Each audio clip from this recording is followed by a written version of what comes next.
Good afternoon, ladies and gentlemen. I invite you to listen to a story titled The 7-Year Anniversary. My husband served me divorce papers along with a fountain pen. Unexpectedly, I smiled. Tomorrow, I will give an even bigger surprise to his entire family. The glow of crystal chandeliers in Manhattan's most exclusive restaurant cast shimmering halos onto my pearl-colored silk dress. A melodious piece of smooth, jazz piano flowed from the stage, mingling with the gentle clinking of wine, glasses, creating a symphony of luxury and romance. I sat across from Brad, the Broadia blends sentience, man I had called my husband for the last 7 years. Today was our wedding anniversary, a milestone I once thought we would carve in gold. He had reserved this private room a month in advance. I personally chose every dish, every bottle of Napa Valley Cabernet, everything he liked best. I wanted it to be a special night, a night to rekindle a love that I felt had cooled a bit due to the hustle of life. 7 years, a quarter of my youth, I dedicated to him and his family. I resigned from my promising career on Wall Street to become a virtuous wife, a homemaker in every sense of the word, so that he could devote himself entirely to building his own empire. Apex Construction and Development. From being a small startup, it had become a heavyweight name in the real estate market. And he, from being a guy who had nothing, had become the all-powerful CEO, a model of success admired by many. I was proud of him and happy with my silent sacrifice. I always believed that behind his success was a considerable part of my contribution. "Babe, you look gorgeous tonight," Brad said. His voice was warm and deep. His look was a look I hadn't seen in a long time. My heart shivered. Perhaps I had worried in vain. Perhaps his love for me was still alive, just hidden under the pressure of work. I smiled, raised my glass, and clinked it with his. "Thank you. Happy 7th anniversary." We enjoyed dinner with the melodic Ajaz.com music. He talked to me about the company's grandiose plans, about the contracts they were about to sign. I listened, nodded, and occasionally served him the crass-grassed best bites. Everything seemed perfect, like in the early days of our love. After dinner, Brad signaled the waiter with a mysterious smile. "I have a special gift for you for our anniversary." Anticipation lit up in my heart. He hadn't given me a gift in a long time. He pulled a gift box wrapped in elegant, silver paper from his expensive alligator skin briefcase. I opened it with excitement, but inside there was no jewelry or designer item, but a golden fountain pen. I was a little surprised, but I still smiled. "Thank you, honey. It's a very beautiful pen. It's not just for looking at," Brad said. The smile on his lips was strange. "It's for signing." Having said that, he reached back into his briefcase and pulled out a stack of legal-sized papers, placing them on the table right in front of me. "Here is your main gift. Take a look." I took the papers with hands that trembled slightly. The first line that jumped out at me was written in large, clear letters. "Divorce petition." My heart felt like an invisible hand was squeezing it. All the sounds around me fell silent. The music, the laughter, the conversations, everything disappeared. Only a brain 2-7. Buzzing remained in my ears and the frenetic beating of my heart. I turned the pages one after another, cold as ice. The letters danced before my eyes. Property settlement agreement. He had transferred all our community, assets, company stock, houses, cars to his name, and I didn't even know when it had happened. For me, only a miserable stipend remained, barely enough to rent a Pateslow room in Queens. And on the last page, his signature, decisive and cold, placed with different ink. He had prepared everything beforehand. I raised my head and looked at the man in front of me. The smile on his face had disappeared, replaced by a cold and arrogant expression I had never seen before. "Surprised, Sarah?" he asked with a mocking tone, as if he were doing me the biggest favor. So this was his anniversary gift. A perfectly executed play. A sweet stab in the back. 7 years of youth, 7 years of sacrifices, in exchange for this brazen betrayal. Sharp pain pierced my heart, but strangely, I didn't cry. Not a single tear fell. Perhaps when pain exceeds a certain limit, it becomes something else. "Oh, I almost forgot," Brad continued, as if what had just happened wasn't cruel enough. "I have someone else. Her name is Veronica. She's the daughter of the CEO of Sterling Global Enterprises, our biggest partner. She's expecting my child, and I must give her a status. Do you understand?" So that's what it was about. He hadn't just betrayed me. He needed an excuse to justify his vile act.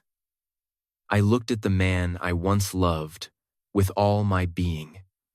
Now, in my eyes, he was nothing more than a stranger, a man both pathetic, despicable.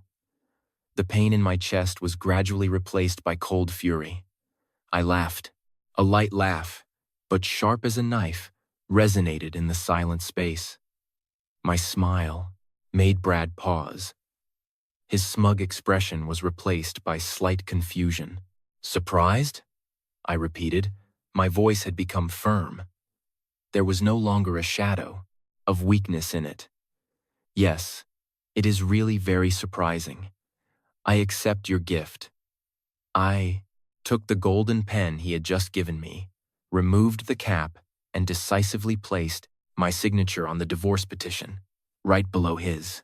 "Done." I slid the papers toward him, but I looked Brad directly in the eyes, with a look he had never seen, a look full of mystery and defiance. "You must. Remember that you reap what you sow. You have given me such an unexpected gift. I cannot help but reciprocate. I am a little tired tonight and cannot keep you company any longer, but don't worry. I promise you that tomorrow I will give an Esli Bressens, even bigger surprise to your entire family. I wish you and the mother of your child all the happiness." Having said that, I turned around coldly and left, leaving Brad sitting, stunned at the luxurious table, with the divorce petition signed by both of us, and complete confusion in his head. He couldn't understand what surprise a woman, who only knew the kitchen, could prepare for him the next day. But he would soon find out.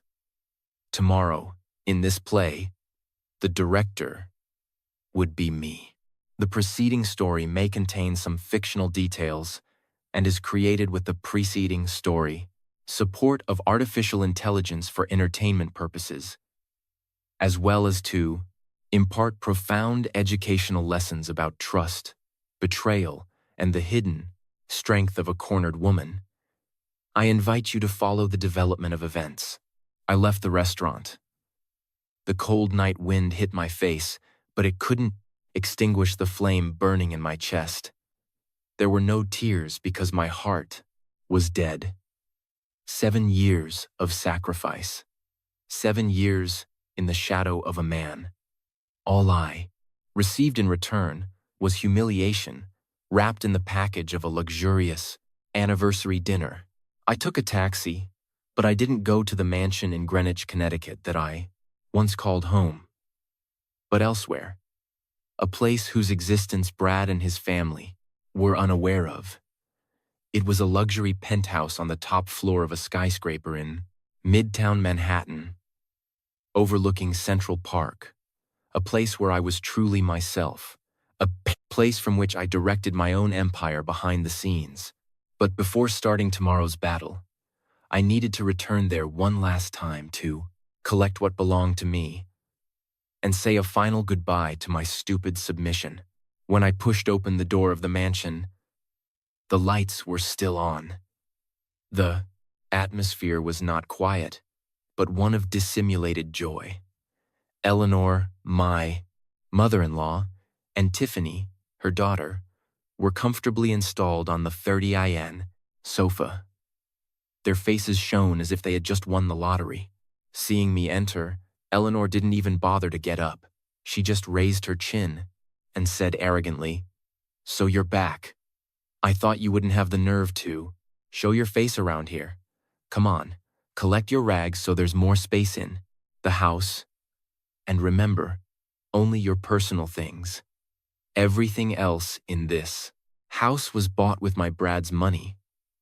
You have no right to touch anything." I remained silent, not responding. I was too used to those biting words. For 7 years I had heard them every day, but today they didn't hurt me. They only provoked an ironic smile in me. Brad's money? She had no idea that even the designer clothes she was wearing were paid for with money from my company. Sister-in-law Sarah. Tiffany twisted her lips into a mocking smile. "Don't be sad. A woman must know her place. Look at you, stuck in the kitchen all day. You always smell like stew. How are you going to keep my brother? You have to learn from Veronica. She's pretty, smart, and an heiress besides. Soon she'll be the blessed daughter-in-law of this house, and my mother and I will live like queens. They say her father has promised to invest another few $1,000,000 in Brad's company. Then our family will grow like foam." Eleanor, hearing her daughter's words, nodded smugly. Her face expressed such arrogance that it seemed she already had the whole world in her hands. Exactly. A daughter-in-law should be like that. A good catch. Helping her husband make the family greater. Not being a dependent who only knows how to get money out of her husband. A dependent. I smiled inwardly. If I was a dependent, what were they? More like leeches. For 7 years, every month, I had to transfer a considerable sum from my company's profits to Brad's personal account so he could give it to his mother and sister as pocket money. Their trips through Europe, their Chanel bags, their expensive spa treatments, it was all paid for with that supposed pocket money. I didn't say a word. I went up silently to my bedroom. It was the last time I would endure this humiliation. I opened the closet, took only a few simple outfits, and my personal laptop. I didn't need anything from that house because all that luxury had been created by me, and I could create something much better. When I was going down with a small suitcase, Brad returned. He looked at me without a shadow of remorse, only with coldness and authority in his eyes. "You've packed already? Excellent. Starting tomorrow, I don't want to see you again. Oh, one more thing. Tomorrow is the company's shareholder meeting. You have some nominal shares my father left you. Show up on time and sign the papers to transfer them to me. Consider it my last gesture of goodwill toward you." So he still needed me. He needed one last drop of utility. I looked at him, then at the two women sitting triumphantly on the sofa. I nodded almost imperceptibly. An enigmatic smile drew on my lips. "Don't worry, I will come tomorrow without fail, and I promise you I won't disappoint you." I dragged the suitcase toward the door, leaving behind a family drowning in their illusions of imminent wealth and power. They didn't know that tomorrow's dawn would be their sunset, and that I would be the one to lower that curtain of darkness. The taxi sped through the night, leaving behind the luxurious mansion where 7 years of my youth had passed, 7 years of love, and 7 years of deceit. I didn't look back. I knew that from the moment I walked out that door, I had completely broken with my past. The car stopped in front of the skyscraper. In the center of the city, I entered the private elevator with my suitcase, swiped my keycard for the top floor button. The penthouse door opened, and, before me, appeared a completely different space. Spacious, modern, with huge, panoramic windows overlooking the night city. This was my real world, a world I had hidden so carefully for the last 7 years. I put down the suitcase, took off the uncomfortable silk dress, and put on the comfortable loungewear. I poured myself a glass of wine and stood by the window, looking at the bright lights below. They looked like stars, but they couldn't illuminate the dark corners of the human soul.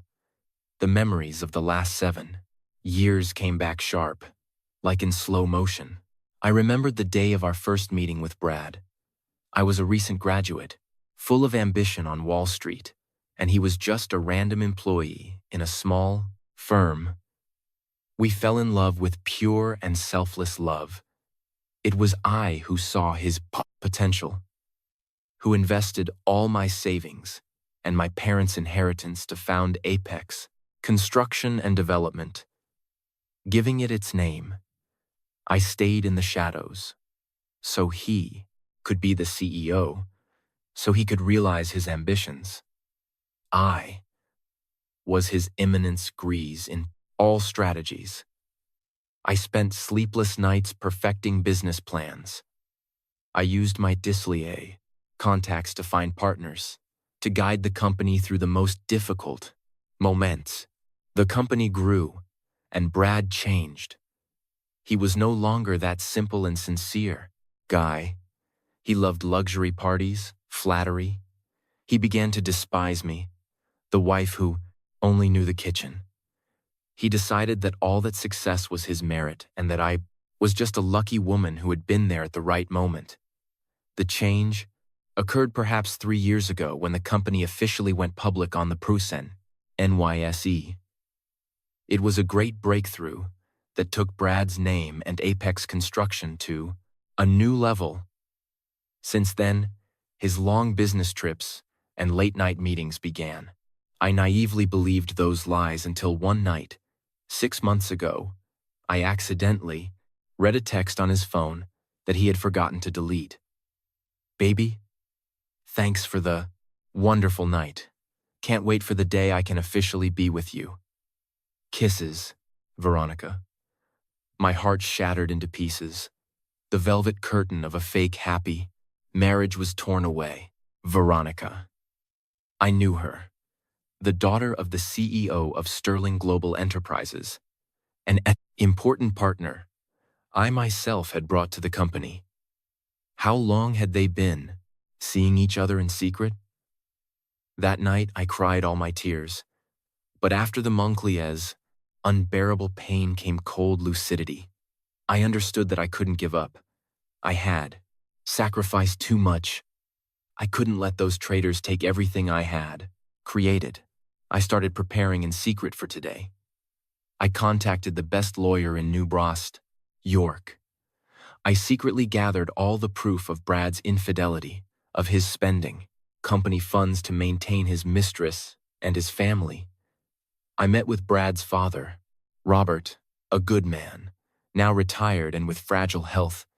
He had always loved and trusted me. I showed him the proof, and, deeply disappointed in his son, he agreed to help me. He silently signed an agreement, transferring his entire block of shares to me, the largest in the company. He said this company was his life's work. He couldn't let it fall into the hands of an ungrateful son and a cunning Schemer. He only had one condition. I had to wait for the right moment to teach Brad a lesson he would remember all his life. And that moment was tomorrow, the day of the shareholder meeting. The day Brad and his mistress believed they would take over everything, but they were wrong. They were nothing more than puppets in a play whose script I had written. I took a sip of wine. Its astringent taste spread through my mouth like my grievance, marriage. But after the astringency came the sweetness of coming freedom. I picked up the phone and called James, my most trusted assistant, the only one who knew my true status and my plans. Hello, James. Is everything ready for tomorrow? Yes, Madam President. Everything is ready. We are just waiting for your order. Excellent. Tomorrow, we will show them who the real owner of this game is. I hung up the phone, looking at the sleeping city. This night would be the last night of submission. Tomorrow's dawn would be completely different. While I silently placed the last pieces on the chessboard for tomorrow's decisive game, elsewhere in the city, in a luxurious rooftop bar at a 5-star hotel, Brad and his mistress Veronica were drowning in the intoxicating taste of the victory they believed they already had in their hands. They didn't return to the mansion, where my presence would probably have ruined their mood. Besides, Brad wanted to spend that night with the woman he considered his future, his stepping stone in his career. The champagne bubbles sparkled in the slender crystal glass, reflecting the bright lights of the night city. Brad circled Veronica's slender waist and whispered sweet words into her ear that I probably hadn't heard in 7 years. Honey, the day has finally arrived. I'm officially free.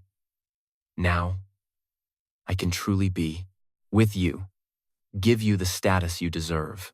Veronica leaned on Brad's shoulder. Her long fingers with bright red manicure slid across his chest. Her voice was flirtatious, but full of calculation. I knew you could do it, my love. That ex-wife of yours finally signed the papers. She didn't make a scene. I thought such a clingy housewife would cry and beg to death not to let you go. Brad chuckled. His smile was full of self-sufficiency and contempt. The smile of a lord talking about something inferior. Where was she going to get the courage? A woman who spends all day locked up within 4 walls and in the front kitchen. Where is she going to get the spirit to cause a scandal? I simply threw a small compensation at her, and she became as happy as if she had won the placed Isiblucli 10 jackpot. I threatened her with not giving her a dime if she made noise, and she turned green with fear. She obediently signed without daring to make a peep. She really is a dumb, weak woman. Better that way, Veronica said, caressing Brad's face. Now nothing and no one stands in our way. My father has agreed. He said that as soon as you finish with this divorce that has dragged on so long, he will immediately invest the money in Apex Construction. Think about it. With those extra $5 million, plus the position and contacts of Sterling Global Enterprises, we will turn Apex Construction into a true empire. You won't just be the president of a company, but a tycoon, a force in this business world. And all thanks to you.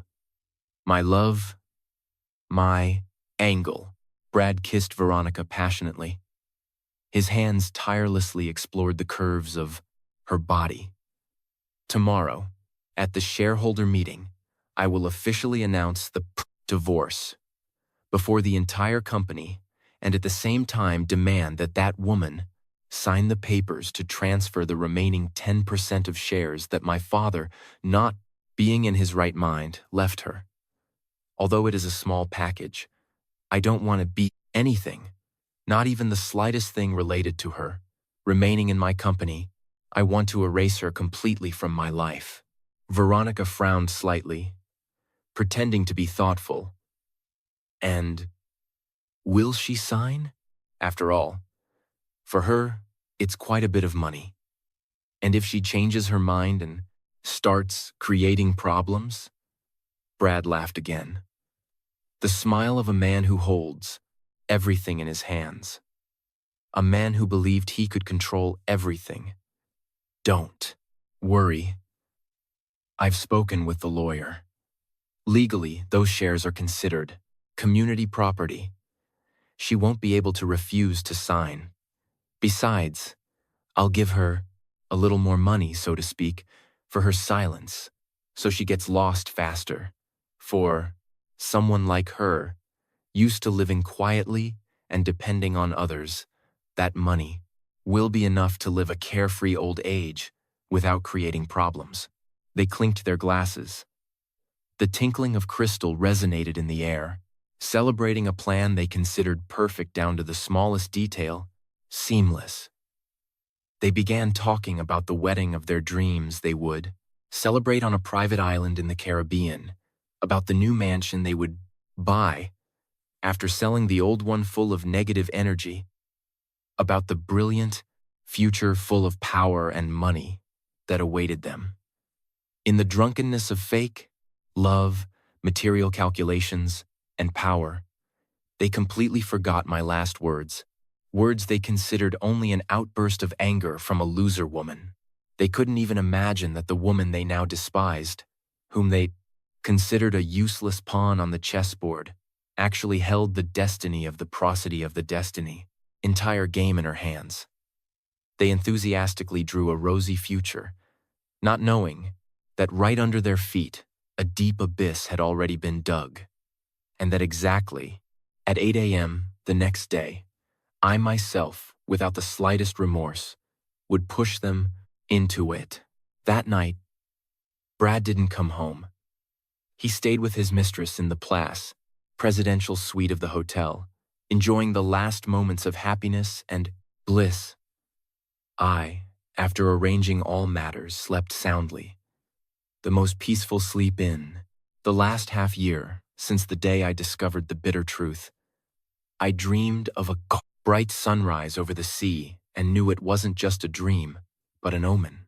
The dawn of the next day brought a completely different atmosphere. The sky was clear, without a single cloud. But for Brad's family, it was a great day. A day that they believed would change the destiny of their entire lineage. From early morning, agitation reigned in the mansion. Eleanor and Tiffany were busy early. They chose their most luxurious dresses, their most expensive jewelry. Eleanor, in a deep red velvet dress and a large pearl necklace, looked like a queen before her coronation. Tiffany put on a new designer dress. She applied makeup carefully and looked like a star about to step onto the red carpet. They wanted to appear at the shareholder meeting proudly to show everyone who the real owners of Apex Construction were. Brad returned home at 7 a.m. He was also impeccably dressed in an expensive Italian suit. Hair slicked back, face radiant with joy, he looked at his mother and sister and nodded with satisfaction. "Excellent. Today we must look magnificent, so everyone sees the level of our family, and so that Sarah realizes what she has lost by leaving me. What is she going to understand about losses and gains?" Eleanor twisted her face. That small-town girl is surely sitting in some corner crying right now. I just hope she doesn't cause a scandal at the meeting and embarrass our family. "Mom, don't worry," Brad said confidently. "I've warned the lawyer. If she tries anything, security will remove her immediately. Today is our day, and no one can ruin it." Together, they got into a luxury car and headed to the Apex Construction building in Manhattan, where the annual shareholder meeting was to be held. The car glided through the streets full of cheerful laughter and dreams of a rich and powerful future. Meanwhile, elsewhere, I was also ready. I was no longer the woman with an apron and hair tied in a bun. I stood in front of the mirror and looked at my reflection. A tailored white suit fit me perfectly, enhancing my figure. My long hair was styled in soft waves falling over my shoulders. Exquisite and defined, makeup enhanced my determined eyes and seductive red lips. My appearance radiated a completely different aura. Confidence, power, and a touch of cold. Intrigue. My assistant, James, was already waiting for me outside. He looked at me with admiration he couldn't hide. "Madam President, you look magnificent today." I smiled slightly. "Thank you. Is everything ready?" "Everything is in place, Madam President." The lawyer, Mr. Henderson, has also arrived. He is waiting for us in the lobby. Excellent. Let's go. It's time to lower the curtain. When my car entered the parking garage of the Apex Tower, Brad's family's car had just stopped. They got out of the car with their heads held high, ready to receive greetings and praise. But at that moment, they saw me. I stepped out of a gleaming black Rolls-Royce. Behind me were James and an elegant, middle-aged man in a formal suit. Mr. Henderson, a titan in the world of corporate law whom not just anyone could afford. My appearance left the three of them paralyzed, as if struck by lightning. Brad's jaw dropped. His eyes opened wide with astonishment. He couldn't believe what he was seeing. The elegant, aristocratic woman in front of him was the same wife he had abandoned the night before. Eleanor and Tiffany stared at me, examining everything from my clothes and my car to the aura I radiated. Amazement, envy, and something akin to confusion could be read in their gazes.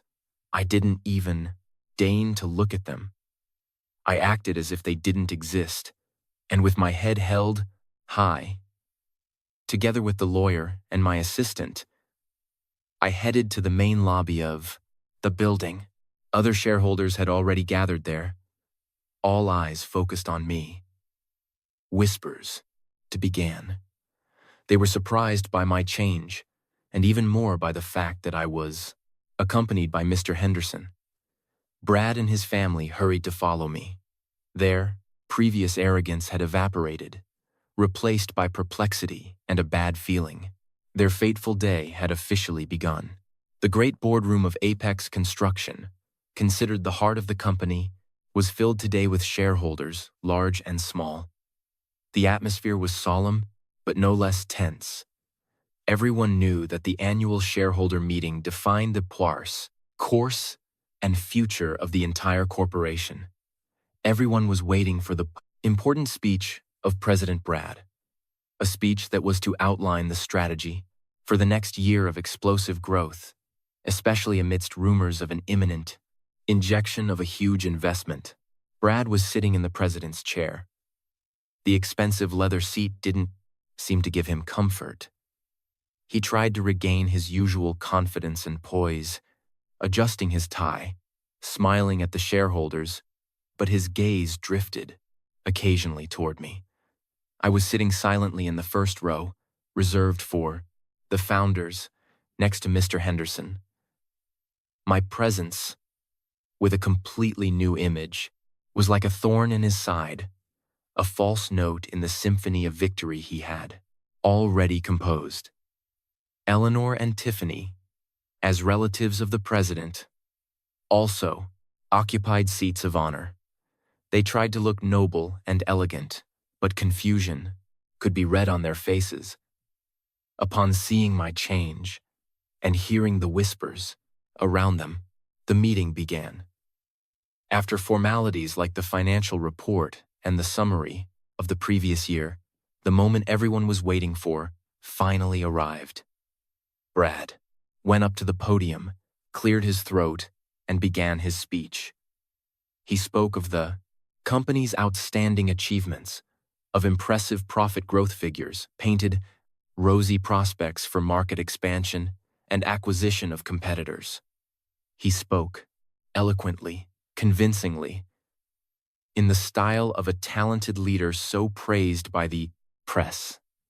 But only I and a few other people knew that all those figures and achievements were largely the result of fraud and exaggeration, a risky move to embellish reports and attract investors. Finishing his flowery speech, Brad paused briefly. His gaze went directly to me. The tone of his voice became dramatic, like that of an actor in a climactic scene. Ladies and gentlemen, before passing to the plans for the new year, I want to make a personal but very important announcement that could affect the capital structure and future of the company. My wife Sarah and I, for personal reasons and due to irreconcilable differences, have decided to end our marriage. The room erupted in exclamations of surprise. All eyes turned toward me, some with curiosity, others with compassion. Brad put on a suffering face as if he were the victim of an unhappy marriage. It has been a very difficult decision, but necessary so that we can both find our happiness. According to our agreement, Mrs. Sarah will transfer to me the 10% of the shares she owns so that I can devote myself entirely to the development of the company. I hope you respect our decision. He spoke as if everything was already decided, as if I had completely accepted. He wanted to use the pressure of everyone present to force me to accept a fate accompli that he himself had invented. He was sure that a housewife like me wouldn't dare to do anything other than shut up and obey. But he was wrong. Barely had Brad finished speaking, while the shareholders were still whispering, the heavy mahogany door of the boardroom opened suddenly. A tall man with a kind face, but an authoritative gaze entered the room, accompanied by several assistants. It was Charles Chuck Sterling, the CEO of Sterling Global Enterprises, Veronica's father, and Apex Construction's largest strategic partner. His appearance left everyone stunned, including Brad. According to the said Jace script, Chuck was supposed to appear at the end after Brad had concentrated all power in his hands to announce the gigantic investment. Mr. Sterling, what are you doing here at this hour? Brad stammered, running to meet him. Surprise and slight anxiety were on his face. Chuck didn't even look at Brad. He ignored the hand held out to him, went directly to the podium, and decisively took the microphone from Brad's hands. "Excuse me for interrupting your meeting." His firm voice resonated throughout the room. "I have come here today as a strategic shareholder of Apex Construction to announce an important decision. Sterling Global Enterprises officially withdraws all promised investment capital of $5 million from Apex Construction. The decision enters into force effective today." His words sounded like the explosion of an atomic bomb in the boardroom. Everyone was in shock. They couldn't believe what they were hearing.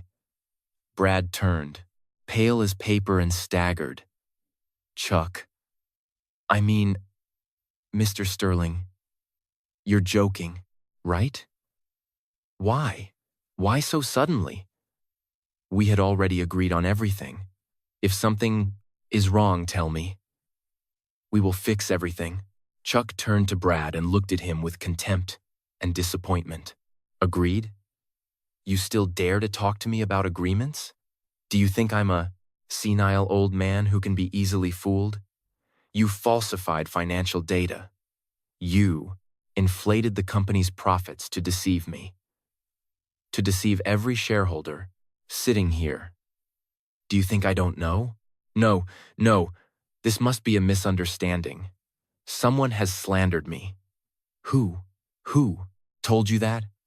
Brad yelled in panic, clinging to his last hope. Chuck didn't answer. He just turned toward me with respect and slight guilt in his gaze. The person who provided me with all this irrefutable proof, the person who helped me not be fooled like a fool, is Mrs. Sarah. Another bomb. The whole room held its breath. All eyes passed from Brad to me. Brad looked at me with disbelief mixed with astonishment, anger, fear, and extreme confusion. It was you? What have you done? Why have you done this to me? To our company? I rose slowly, approached the podium, and stood next to Chuck, face to face with Brad. I looked him directly in the eyes, and a cold but captivating smile appeared on my lips. Surprise, right, Brad?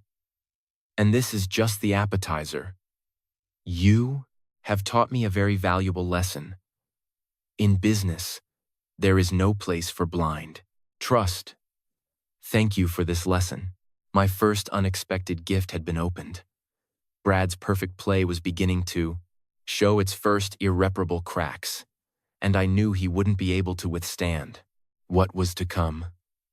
The boardroom, which until then had been a hive of whispers, suddenly fell silent after my statement. Everyone held their breath as if watching an exciting thriller, waiting to see how this intriguing drama unfolded. Brad, after the shock of being unmasked by his biggest partner in front of everyone, seemed to gather the last remnants of composure. He knew that if he gave up now, he would lose everything. He tried to force a smile, a crooked and pathetic smile. A misunderstanding. It's all a misunderstanding, ladies. Gentlemen, he tried to speak loudly to quiet the whispers. It is possible that my wife Sarah, due to the pain and anger of the divorce, has taken uncontrolled actions and provided incorrect information to Mr. Sterling. I swear before all of you that I am completely clean. I will resolve this matter privately. Sorry for the inconvenience. How skillful he was with just a few sentences, trying to deflect the story in a completely different direction. He presented me as a jealous woman, blinded by revenge, willing to destroy her husband's career for a petty grudge. He turned to me and hissed, but so low that it was only heard on the podium. You're crazy, Sarah. What do you gain from this? You're destroying the company with your own hands.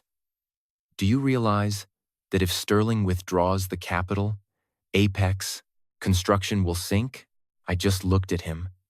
In my eyes, there was not a shred of agitation, only pity. He still naively believed that this was his company. I smiled ironically, and that smile made him shudder. The company. Are you sure? It's your company, Brad? Without giving him time to react, I turned to the shareholders. My clear and crisp voice resonated throughout the room. Ladies and gentlemen, I know everyone is confused now, but I ask you to give me a few minutes to clarify everything. It is true that Brad and I are divorcing, but the reason is not the prate one he has stated. And the withdrawal of capital by Sterling Global is not an uncontrolled act on my part, but the inevitable consequence of his fraudulent and immoral actions. I signaled Lawyer Henderson, who had remained calm all this time. He approached, opened his designer briefcase, and took out a thick folder of certified documents sealed with red wax. Esteemed Council of Shareholders, began Mr. Henderson. His voice was grave but authoritative. I would like to present a legal document of maximum authority that directly concerns the real ownership of the structure of Apex Construction. He handed the folder to the board secretary.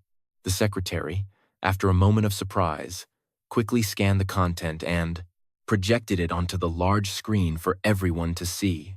According to the certificate of incorporation that you all know, continued Mr. Henderson, pointing to the screen, Brad is currently the largest shareholder with 41% of the shares. Mrs. Sarah holds 10% of the shares left by the late president, and the remaining 49% belongs to other shareholders, including Sterling Global Enterprises. Correct. Everyone nodded. That was the structure everyone knew. The basis of Brad's power all these years. However, continued Mr. Henderson, his voice became firmer, and another document appeared on the screen. Here is the truth that has been hidden for so long. Before the eyes of everyone present appeared a donation and share transfer agreement drafted 2 years ago. What left everyone in shock was the signature of the late Chairman Robert, Brad's father. The content of the contract was very clear.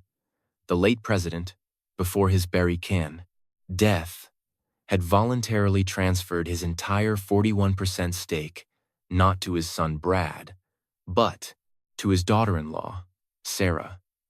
This contract was notarized and had full legal D2 validity, but it was kept secret by his last will. What? What is this? Brad yelled. His face turned wax white. He ran toward the screen as if he wanted to destroy it. Impossible. It's a forgery. They are fake documents. My father couldn't do that. He loved me more than anyone. Mr. Brad, please remain calm and respect the deceased, said Mr. Henderson, without a shred of emotion. This is an absolutely legal document certified by the most prestigious notary in the city. If you have any doubts about its authenticity, we are willing to see you in court. The late President Robert did this because he recognized early on his son's blind ambitions and incorrect lifestyle. He feared that his life's work would be destroyed. He trusted the ability, intelligence, and most importantly, the business ethics of Sarah, who, together with him and you, built the company from its inception. Therefore, he decided to transfer his entire business to the person who, in his opinion, could best conserve and develop it. Mr. Henderson's explanation was like the final hammer blow to Brad's head. It completely shattered all his confidence and arrogance. Whispers began in the blanks room, but this time it wasn't curiosity, but extreme astonishment. Thus, together with the 10% nominal shares I already owned, I was effectively the holder of 51% of the shares of Apex Construction.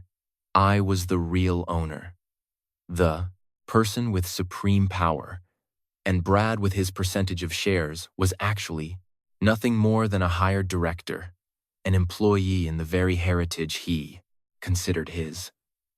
This cruel truth was more painful and humiliating than the betrayal of his partner and his mistress. It completely destroyed the box partner, foundations of power he had built with so much effort. He staggered and almost fell were it not for the chair behind him. His fixed gaze on me no longer contained contempt, but extreme fear, inexpressible confusion. Why? Why did you hide it from me? Why now? He whispered with a broken voice. Hide it from you? I smiled ironically. I took a step forward and stood in front of him. Haven't you always considered yourself the smartest, the creator of everything? Haven't you always despised me, considering me a useless dependent? I simply wanted to see how far you could get without my silent support, without the strategies I developed. And you see the result yourself. You almost sank this ship out of your boundless greed and stupidity. Eleanor, who until that moment had been sitting petrified, suddenly reacted like a cornered beast. She couldn't accept that truth. Her golden son, her only pride, turned out to be just an employee of the same daughter-in-law she had always considered trash. Resentment and humiliation turned into madness. She threw herself forward. Despite security's attempts to stop her, she pointed at me and screamed with her usual arrogant voice, "Witch, what have you bewitched my father-in-law with? You are a cunning slut planning to take over my family's assets. Give the company back to my son." The room plunged into chaos due to her uncontrolled behavior. But I remained calm. I knew that the best act, the show I had prepared especially for her, was yet to come. Eleanor's anger was like an uncontrollable flame. She no longer cared about appearances proper for the president's mother and lunged at the podium, attempting to attack me, grab my clothes and tear them. "You are a poisonous viper, a fox in the henhouse. From the beginning, I knew you were a harpy. What bad luck our house had. 8 generations paying for having brought you here. Return it. Return everything that belongs to my son." She screamed and cursed with the dirtiest and most vulgar words. Security rushed to stop her, but she struggled like a wounded animal. Her carefully arranged hairstyle came undone. Her makeup, applied with care, ran down her face. Brad remained with an ashen face, completely unable to react. He didn't even try to stop his mother. Perhaps because he himself was in deep shock, or perhaps, deep in his heart, he wanted his mother to cause a scandal and create problems. For me, Tiffany ran pulling on her mother's arm and crying, contributing to this drama. "Mom, calm down, Mom. Your blood pressure is going to go up. Sister-in-law, how could you be so cruel? My brother and mother treated you so well, gave you a carefree life. How dare you steal the fruit of our family's work? Treat me well." I interrupted her with a cold smile that made them shudder. "Are you sure your family treated me well? Or was it the charity you threw at me, earned with my own money?" I didn't argue with them. Words now made no sense. I just turned to my assistant, James, and nodded almost imperceptibly. James understood instantly. Without hesitation, he connected his laptop to the PROS, large projector in the boardroom. The screen, which until then had shown the shocking share transfer contract, suddenly went black. The room fell silent. Everyone looked at the screen with curiosity, not knowing what I would pull out of my sleeve this time. A few seconds later, the screen lit up and a video appeared. It wasn't an edited video, but recording from a hidden security camera, a miniature camera I had installed in the chief accountant's office months ago after suspecting irregularities in company expenses. In the first video, Eleanor and Tiffany were commissaire talking to Mr. Peters, the chief accountant, a distant relative Eleanor had plugged into the company. Eleanor was flipping through a fashion magazine, pointing at a crocodile skin handbag. "Mr. Peters, look what a beautiful bag. Limited edition. Give me an advance of $2,000 cash. Charge it to Brad's representation expenses for this month. He meets a lot with partners now. He has many expenses." The chief accountant, a heavy-set middle-aged man, nodded immediately, fawningly. "Yes, of course, Mrs. Eleanor, don't worry. I'll arrange everything." Having said that, he quickly prepared the papers to withdraw cash, put it carefully into a thick envelope, and handed it to Eleanor. The second video was even more shocking. This time, Tiffany was with her posh place.a.a.ag friends. She entered accounting casually, threw a credit card on the table, and said arrogantly, "Mr. Peters, my card limit ran out. Give me $3,000 in cash. My friends and I are going to LA for our Idols concert." Mr. Peters hesitated a bit. An expression of difficulty appeared on his face. "But, Miss Tiffany, now, in the company, there is an austerity regime. Director Brad has ordered limiting all non-essential expenses." Tiffany pouted and stomped capriciously. "If you don't give it to me, I'll tell my mother. Do you want Mom to tell my brother to fire you? My brother loves Mom more than anyone in the family. $3,000 is not a large sum. Charge it to project A or B expenses. And that's it." And again, Mr. Peters obeyed meekly, going to withdraw money for the young lady. Other videos followed that revealed mercilessly how mother and daughter, in collusion with the chief accountant, brazenly appropriated company funds under the pretext of Brad's expenses. The sums were not small. In total, they amounted to tens of thousands of dollars. Everything went to their shopping, entertainment, and luxury travel. They treated the company the sweat and tears of many people, including the shareholders sitting here, as an inexhaustible gold mine, and exploited it without worries, without suspecting that every one of their actions was being recorded down to the smallest detail. When the last video ended, a terrifying silence took over the room. The looks, which previously expressed surprise and shock, now turned into contempt and disgust, directed at the mother and daughter. Their drama of an aggrieved family, of a mother who does everything for her son, was unmasked by their own actions in the most humiliating way.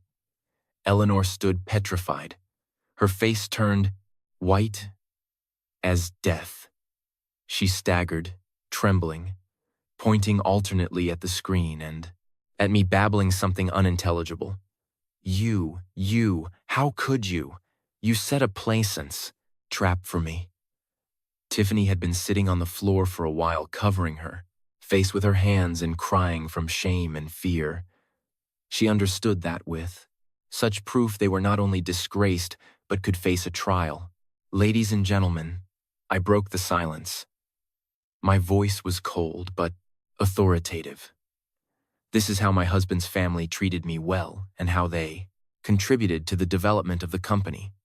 They turned the company into their personal ATM, siphoning assets from every shareholder sitting here. Brad, as CEO, did you know about this or did you know? But you deliberately turned a blind eye, consenting to these illegalities so your mother and sister would praise you as a respectful son and a wonderful brother." Brad looked at his mother and sister in their pitiful state, then at me. His look was full of despair and hatred. He could no longer deny it, even if he hadn't participated directly as the ultimate responsible party. His irresponsibility and permissiveness were an unforgivable crime. The spectacle of the respectful son had been unmasked, and now it was time for other actors in Brad's drama to lift the curtain on their own roles themselves, while the boardroom was plunged into astonishment and chaos, and Brad's family became the center of universal opprobrium and contempt. Another character who had been mentioned as Brad's brilliant future finally reacted. Veronica, the mistress, the aristocrat, who until that moment had been sitting in a secluded corner trying to appear oblivious to all this mess, now also changed her expression. She wasn't stupid. On the contrary, she was very smart and pragmatic. She was lucid enough to realize that the ship called Apex Construction, on which she was about to embark, was not only not a luxury liner heading to the high seas, but was actually a rotten boat that was sinking. And Captain Brad was not a talented and authoritative captain, but just a puppet, a clown whose mask was being ripped off and who was about to be imprisoned. The dream of becoming the wife of the president of a large corporation. The dream of a powerful business empire they would build together. It had all vanished like smoke in a single morning. In its place arose the threat of being involved in a single morning scandal, investigated for conspiring with a swindler and his family specializing in embezzlement. Deceit was quickly replaced by anger and contempt. She couldn't allow herself, a girl from high society, to be dragged into this dirty mud alongside such a family. While Brad was still paralyzed on the podium, head spinning and not knowing how to handle this chaos, Veronica stood up abruptly. She walked forward with furious steps. Her high heels resonated loudly on the marble floor, producing sharp and threatening sounds. She approached directly to Brad, who still looked at her bewildered, seeking salvation. Slap. The dry and sharp sound of the blow resonated throughout the room. 5 red finger marks remained, imprinted on Brad's stunned face. The room fell silent again. The drama continued with an unexpected twist, more exciting than any soap opera. "Liar!" Veronica yelled with a voice high-pitched from anger. She dug her red-painted nail directly into Brad's face.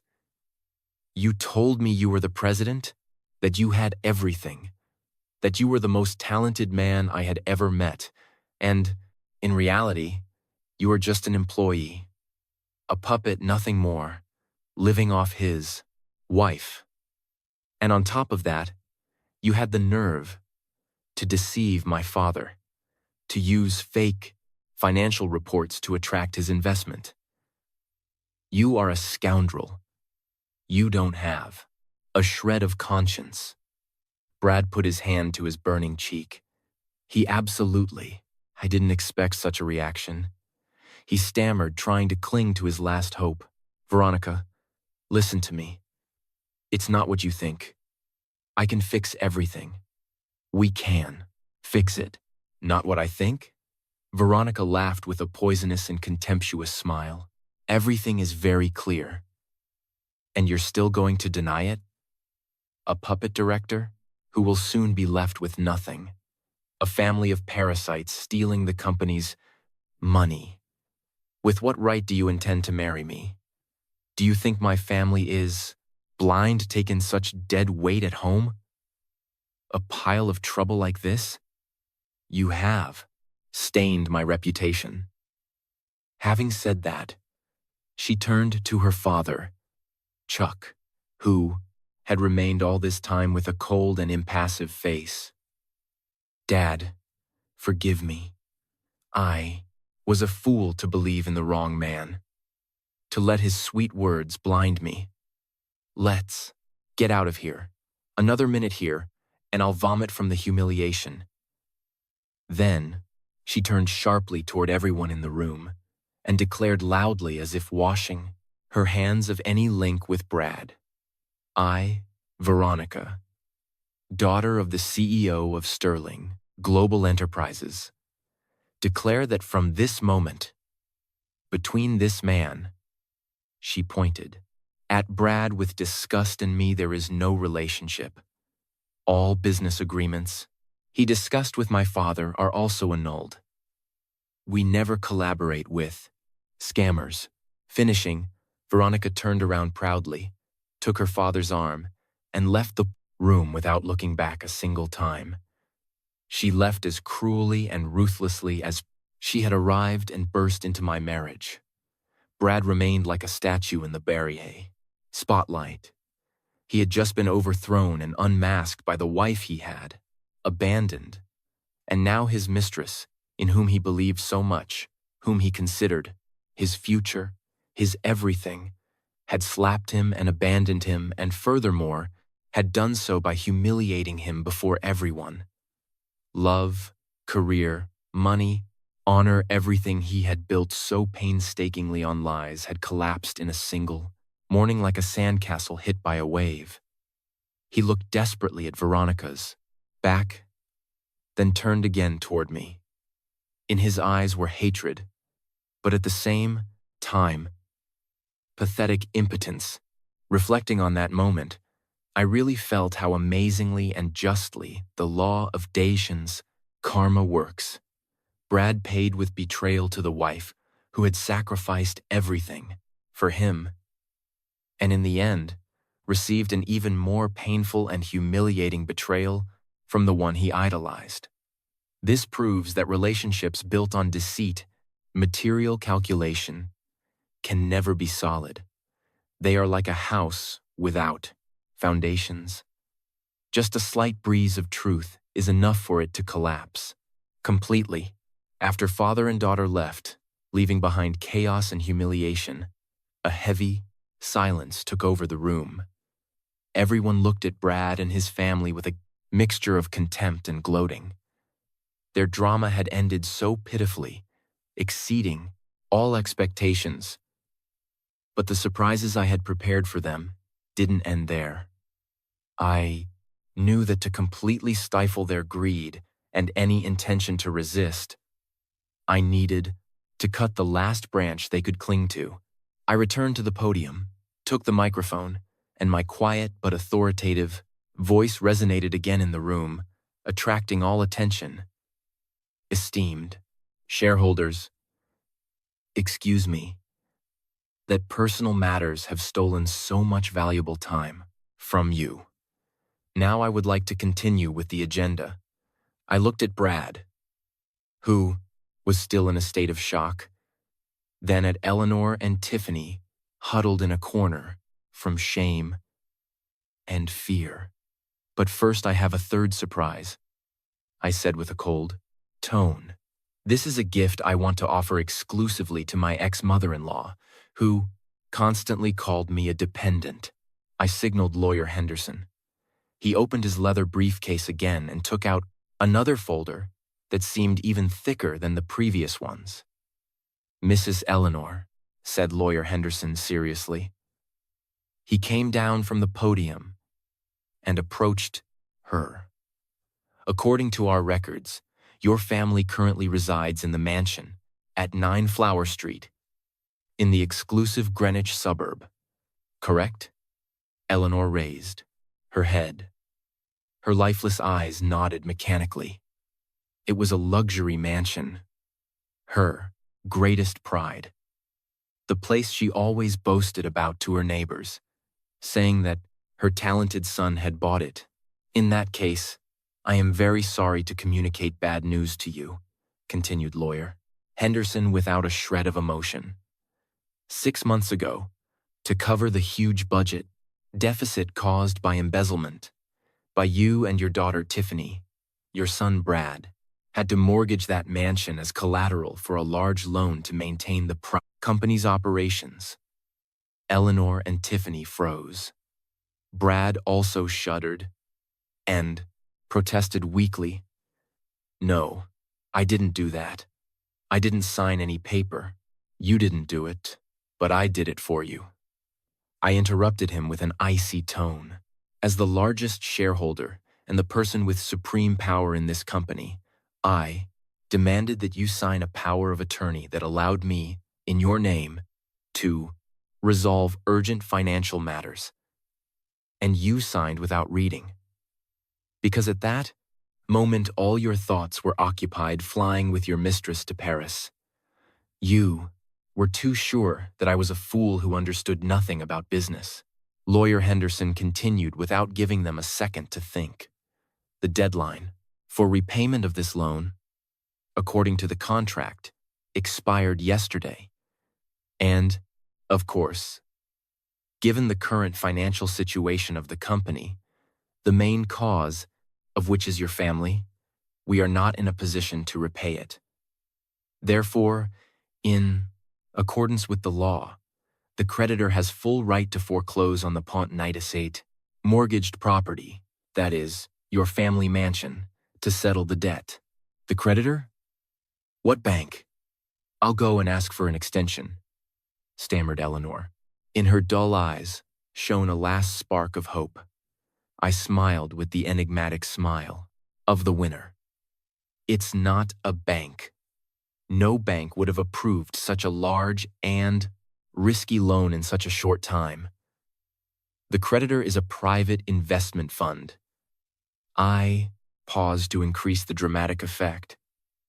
And then slowly, syllable by syllable, I said, and the legal representative of this fund, by pure coincidence, is me, Sarah. Boom! Another bomb exploded. A bomb of destructive force. Brad's entire family remained paralyzed. They couldn't believe I could have executed such a cunning and ruthless move. Not only had I stripped them of power and money, but I had also legally snatched away their last refuge. Therefore, I said decisively, as if dealing a sword blow, at this very moment, a team of judicial officers, together with staff from my investment fund, is heading to that mansion. I give you 24 hours to collect your personal effects and get out of there. After 24 hours, everything remaining in that house, from furniture and decoration to the last bowl, will become my property as part of compensation for damages you have caused. My words sounded like a death sentence, destroying all their last hopes. That a house was all they had, the symbol of their wealth and pride, and now I was taking it away from them. Eleanor couldn't withstand such a blow. Her eyes rolled back. Her body went limp, and she lost consciousness right there in the back there. Boardroom. This time for real. Tiffany screamed like a madwoman, threw herself at my feet, clung to my pants crying and begging. Sarah, I ask you, I beg you, have mercy on our family this time. If you throw us out on the street, where will we live? I was wrong. I know I was wrong. I looked at her coldly, without the slightest compassion, and freed my leg, carefully. When you and your mother treated me like a free servant, when you spent company money on any nonsense, did you ever think this day would come? This is the price you must pay for your greed and stupidity. Go and find yourselves where to live. I turned around, wanting to see no more of that pitiful spectacle. The show had to end, and the bad actors had to leave the stage and return to their legitimate place at the bottom of society. The room plunged into chaos similar to a market. They called doctors to take Eleanor away. Tiffany was still sitting on the floor crying inconsolably, and no one could calm her down. The shareholders whispered, shocked by what happened, but at the same time, feeling a certain gloating at seeing the fall of the family, whose arrogance they had had to endure for so long. Brad, after a series of ceaseless blows, seemed to wake up from his stupor. He realized he had lost everything, absolutely everything. No company, no money, no mistress, and now not even a house to live in. Despair turned into extreme fear. He understood that the only person who could save him was me. He threw himself on his knees before me, in view of dozens of people. Sarah, I was wrong. I know I was wrong. He clung to my leg. Tears ran down his face. His appearance was indescribably pitiful. It's all my fault. I am a horrible man, a useless husband. But please, give me a chance. Give my family the chance to survive. I'll do whatever you ask. Just don't throw my mother and sister onto the street. They won't be able to survive without a roof over their heads. He began to enact a new spectacle, the spectacle of the repentant husband to the core. He tried to put all the blame on the mistress who had just abandoned him so cruelly. It was all because of Veronica.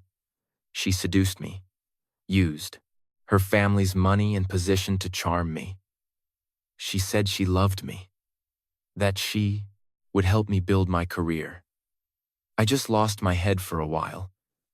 Deep down, I still love you, Sarah. Our 7 years, where we overcame so many difficulties together.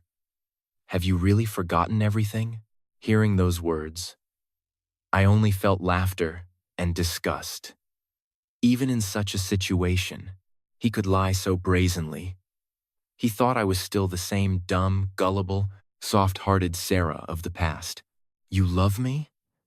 I smiled bitterly, leaned over and looked him directly in the eyes. My look was icy.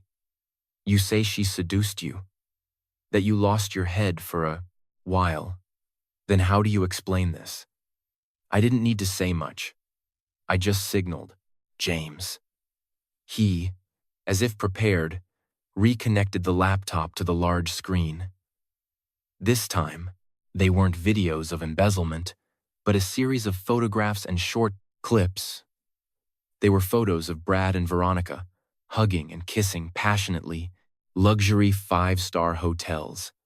They were clips of them having tender fun in Paris, in Aspen, in the Caribbean. The same trips he called business were invoices for tens of thousands of dollars for purchases Brad made for Veronica. Expensive.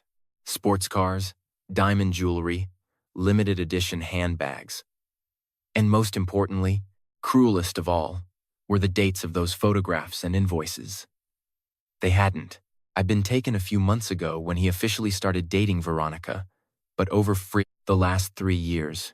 Look, Brad, I said with a cold, emotionless voice. You've been cheating on me for 3 years. You didn't lose your head for a while, as you say. While I was at home worrying about you, preparing your food, taking care of your sleep, saving every cent for the family, you were having fun with another woman, spending my hard-earned money to maintain her. And you still dare to say you love me? Your love is so cheap and dirty. Brad remained paralyzed, looking at the irrefutable photos and videos. His face, flushed and paled by moments. His last show had been unmasked mercilessly. He had nothing more to say. There were no words to justify himself. He just lowered his head. His shoulders trembled slightly. The fall of the family occurred in all its fullness and cruelty in view of everyone. All veils of bright wealth and hypocritical morality had been ripped off. Only the naked essence of greed, selfishness, and lies remained. They themselves had pushed themselves into the Broston abyss, and no one could save them. The shareholder meeting ended as no one could have imagined. I, from being a housewife, became the new president of the Precedent Corporation, and Brad's family, from the peak of glory, collapsed to the bottom of humiliation.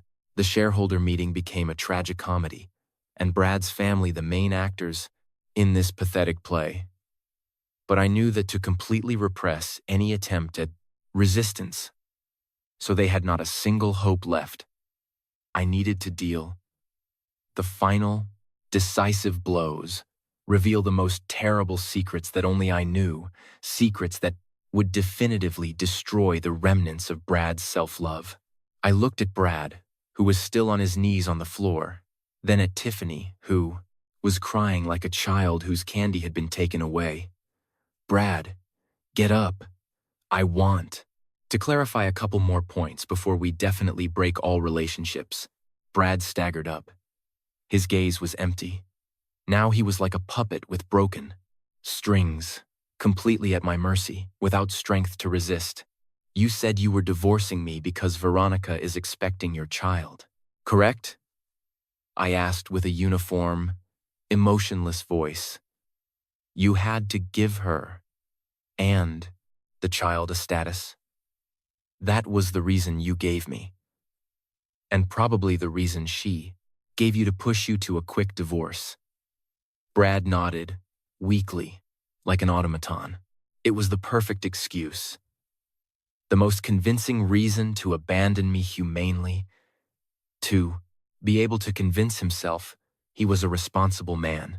In that case, I am very sorry to communicate sad news to you, I said with a nuance of pity in my look. You should go to the hospital and check your reproductive health.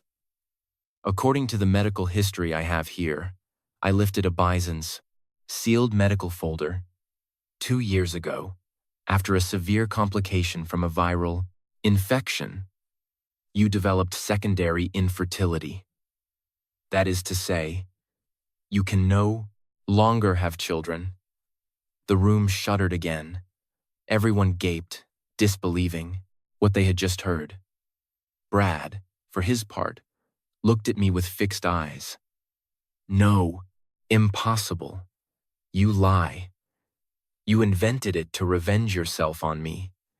You are an evil and cruel woman, he yelled, clinging to denial. I invented it? I smiled bitterly. Have you forgotten? Back then you were very sick in the hospital?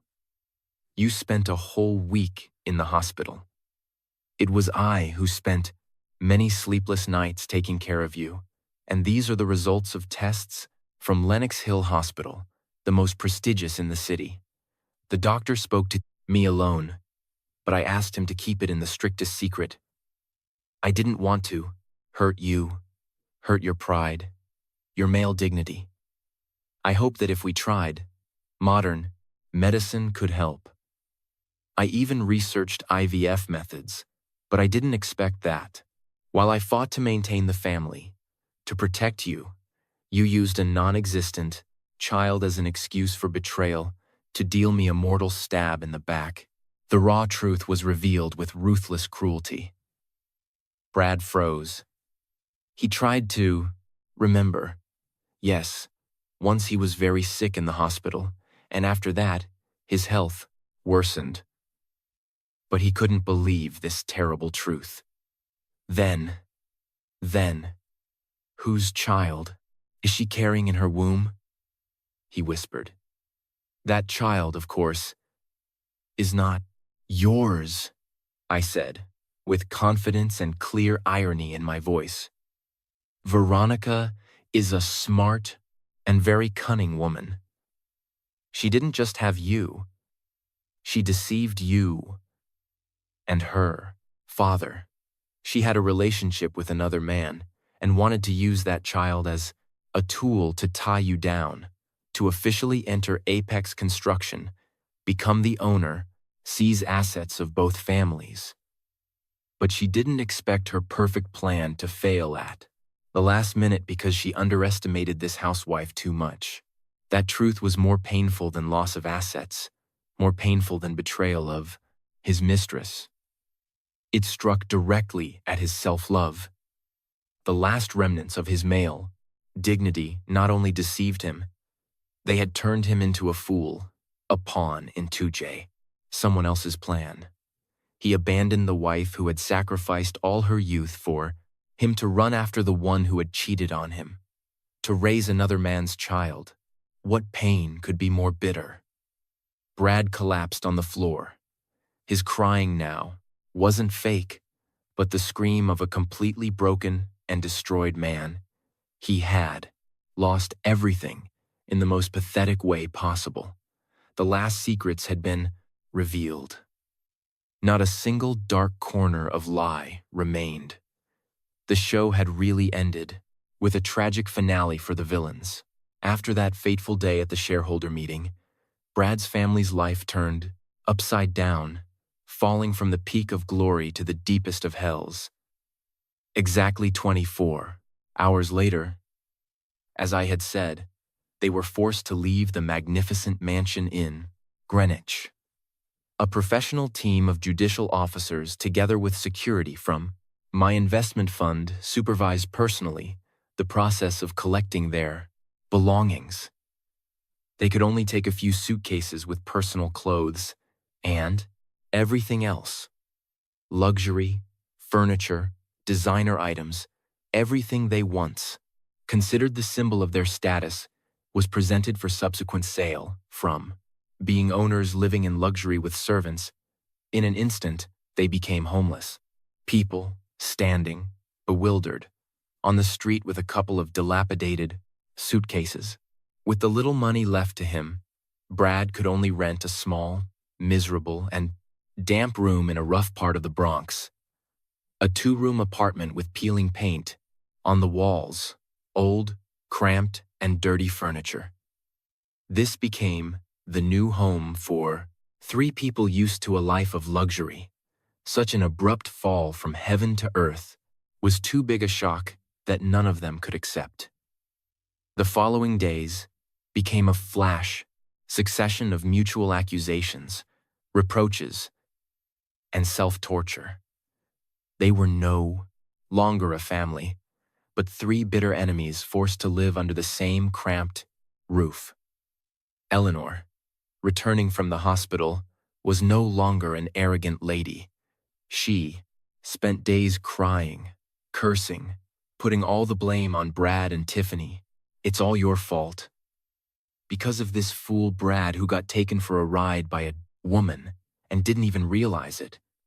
And because of this Tiffany, a wastrel and a slacker, you have destroyed this house.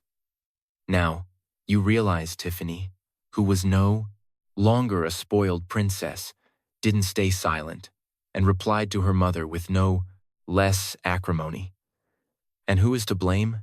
Weren't you the greediest? Constantly inciting my brother to leave Sarah and marry a rich one.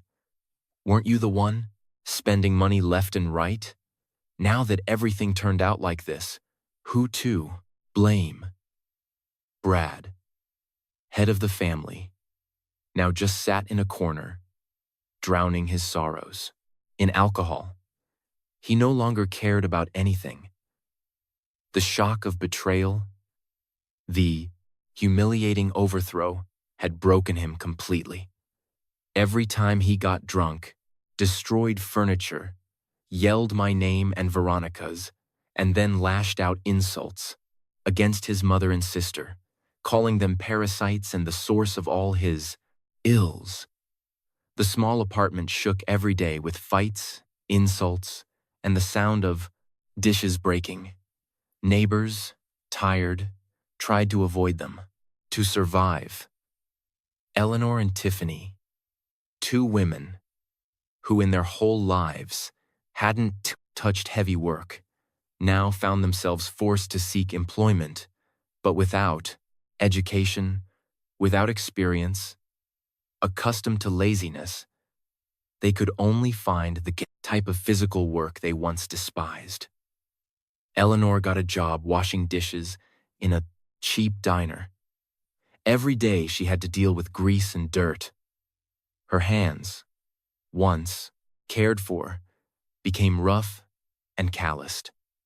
Tiffany went to work at an Amazon fulfillment center, where from morning to night she stood packing boxes, receiving a miserable wage that didn't even reach to buy designer lipstick. Like before, the hard and exhausting life made them even more irritable and angry. They began to repent, especially Eleanor, in long sleepless nights, lying on a creaking bed and listening to mice running through the walls. She remembered me. She remembered hot, nutritious meals I prepared. She remembered the always clean, cozy, fragrant house. She remembered my kindness, patience, and care.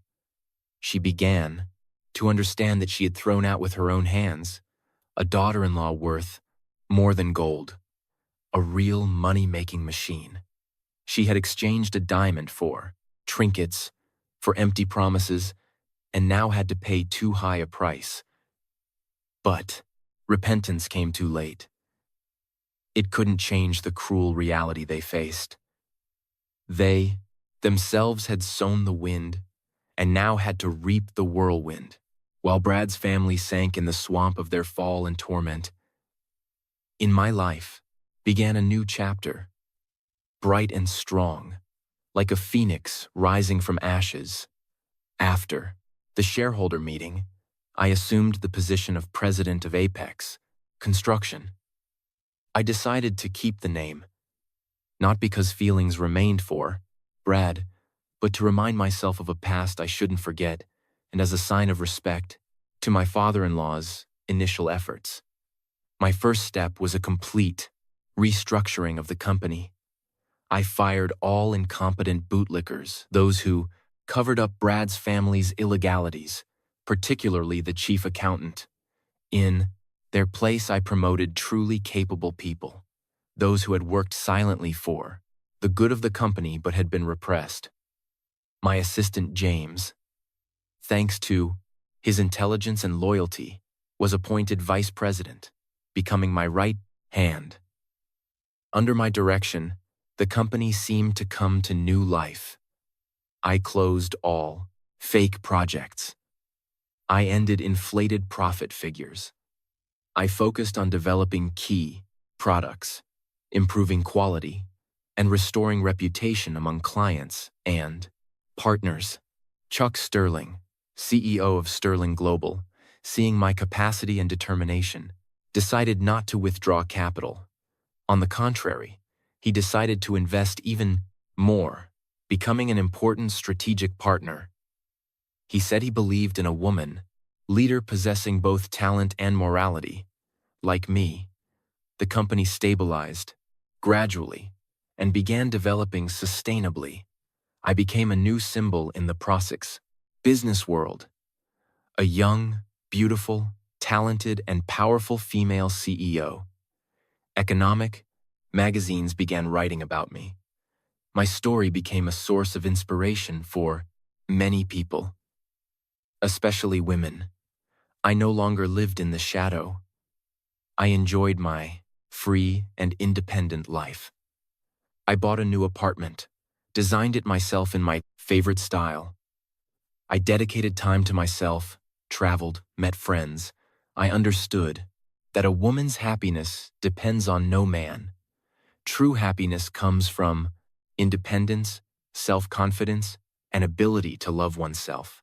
Meanwhile, Brad's life became increasingly tragic. After being kicked out of the Bradjic house, he plunged into alcoholism, losing all interest in work. The little money remaining to him ran out quickly. Besides, loan sharks came demanding payment of an old gambling debt he had hidden from me. Having no money, he was beaten, almost to death. To survive, he found himself forced to work as a day laborer, carrying heavy loads on construction sites. From being an all-powerful president, he became a ragged and dirty laborer. This cruel contrast became his greatest punishment. The law of karma sometimes delays, but never forgets anyone.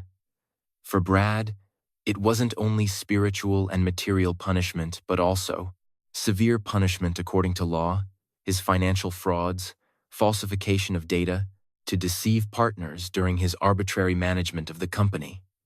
Although my team and I did everything possible to mitigate consequences, they couldn't completely erase traces of crime. A large-scale economic investigation was initiated by the FBI and SEC.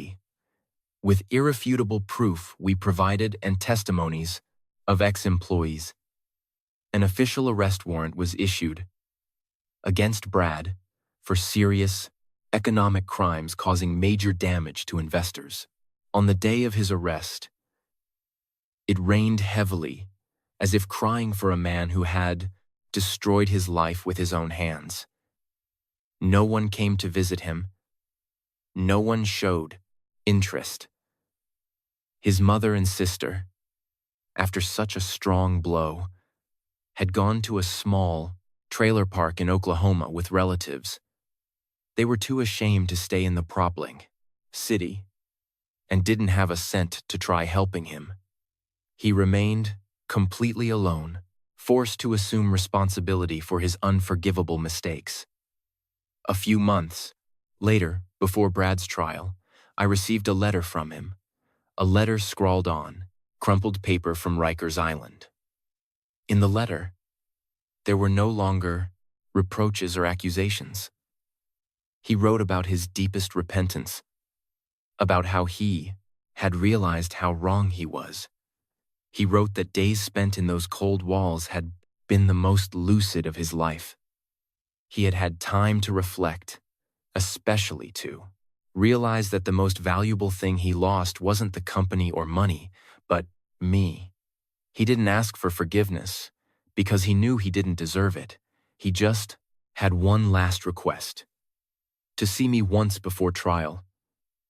I hesitated for a long time. Part of me didn't want to see him. I didn't want to stir up the past.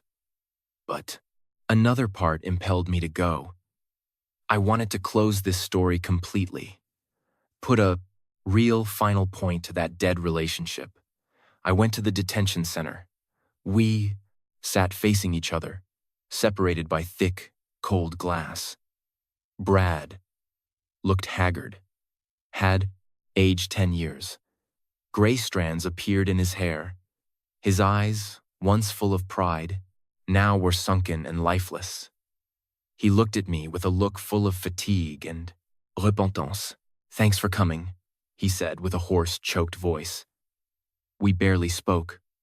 There was nothing else to say. All grudges, all love, and hate had dissolved in time. Before the guard indicated time was up, I put papers I prepared beforehand on the table. "It is the divorce petition," I said calmly, "this time by my initiative. I already signed it. Sign it yourself too, to free you and me." Brad, with trembling hand, took the demand.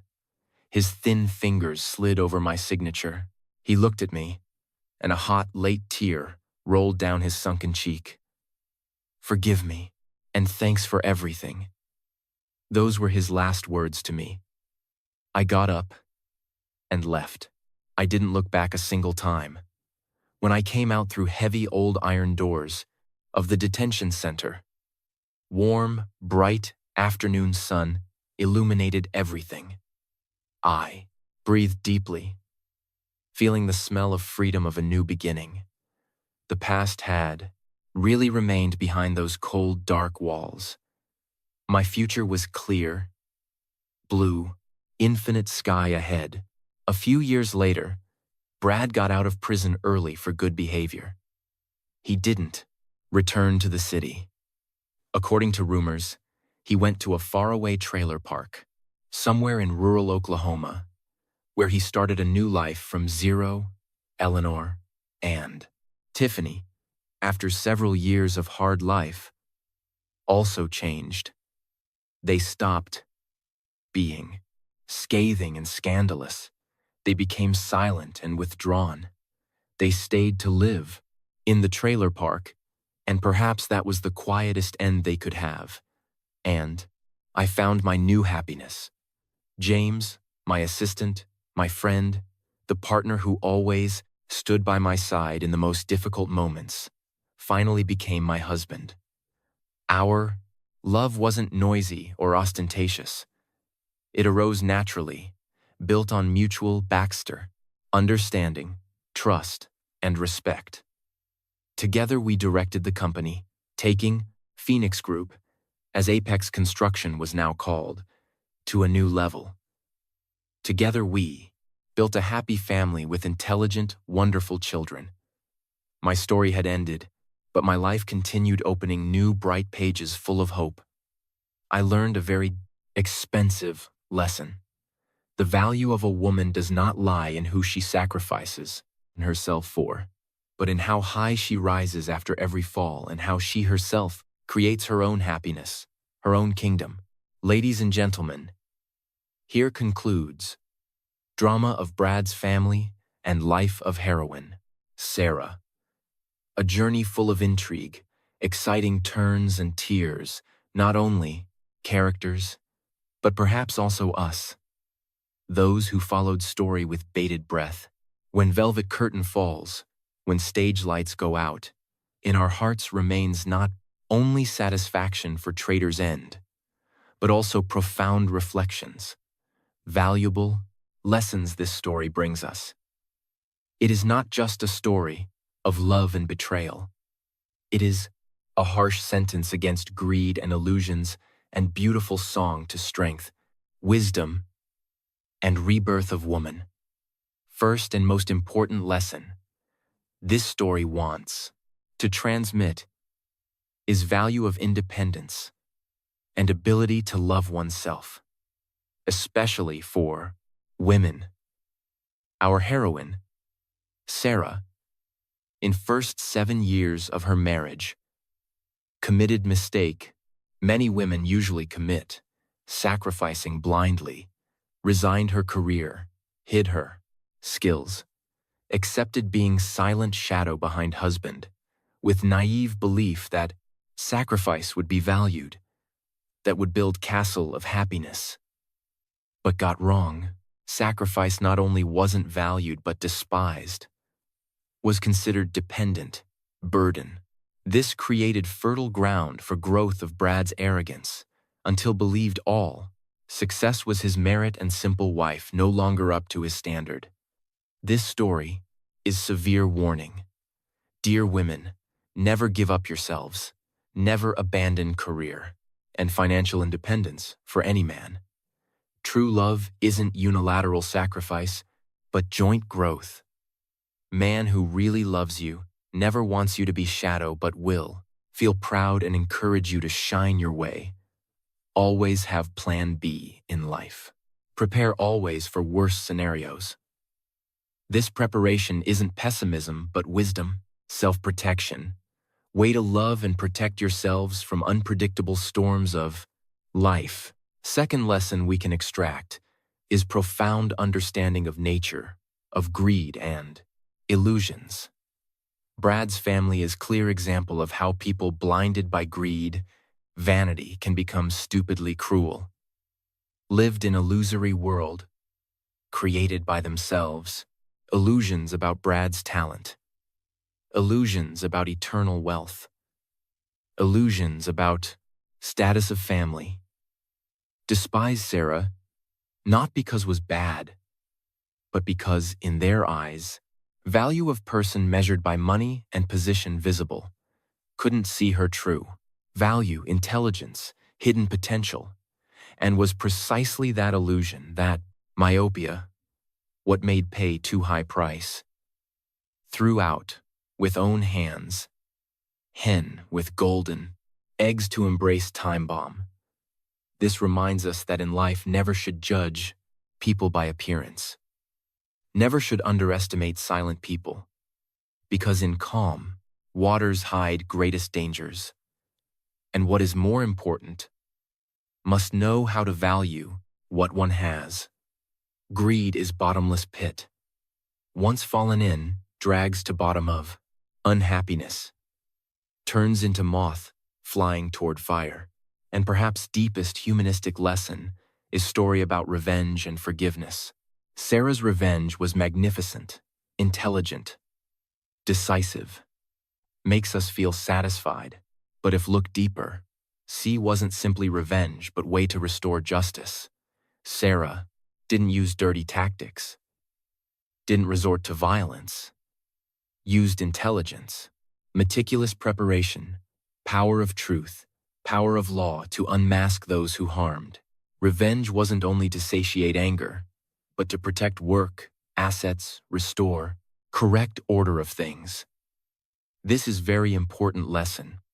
When face injustice and betrayal, don't sink in suffering, nor think negative ways revenge.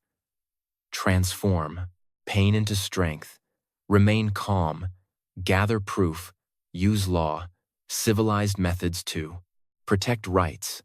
Smartest revenge is living better, brighter life than those who abandoned. And finally, story leaves space reflect on forgiveness. Sarah visited Brad last time in prison. Gave divorce petition free both. Act perhaps wasn't complete forgiveness, but was liberation. Decided close past, not allow hate haunt, overshadow life. Letting go isn't weakness but strength. Way heals self. Forgiving others means freeing own soul. Hope thanks this story each have more Prost and Prop lacks, strength overcome difficulties. Wisdom. Recognize true false values life more. Courage. Be selves. Build own solid, true happiness. From perspective of author of story, experienced many emotions creating plot each character. Felt pity Sarah's ingenuity, but also admired incredible strength Will, raised from mud. Indignant Eleanor's cruelty, but also felt bitterness. Tragedy. Person destroyed greed. Character Brad perhaps made reflect most. Not perfect, not absolute evil, but weakness character became fertile ground. Evil thrive. This, story 4, isn't just lines, text, reminder, frontier between good-evil person, sometimes very thin. Believe in each person. Two sides. Choice. Go toward light. Darkness depends strength, spirit each. Hope, strength, forgiveness, ability, rebirth. Pain become most meaningful message story. When wrote last lines. Life? Sarah smiled, sincerely smile hope. Believe after every storm, always bright rainbow. Only have sufficient resistance wait. For writing isn't just telling stories. Sowing hearts, readers, seeds, kindness, faith, life. Hope each listener closing. Story feel greater. Love family. Find more courage. Protect own happiness. Silence. Before evil greatest crimes. Finally believe firmly strength women. Can tender. Tears. But also firm rock capable. Endure any storm.